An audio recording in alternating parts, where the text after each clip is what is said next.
Presiden Joko Widodo menginstruksikan seluruh menteri bersama kepala daerah memastikan agar pekan ini seluruh masyarakat yang perekonomiannya terdampak COVID-19 bisa menerima bantuan sosial atau bansos. Hal itu disampaikan Jokowi saat membuka rapat terbatas melalui video conference Senin 4 Mei 2020. Kepala negara meminta penyaluran bansos dipercepat lantaran warga benar-benar membutuhkan.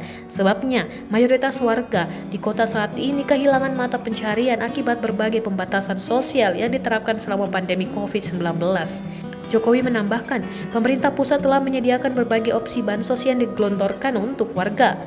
Beberapa di antaranya ialah melalui program Keluarga Harapan atau PKH, paket sembako, bantuan langsung tunai atau BLT, dan dana desa.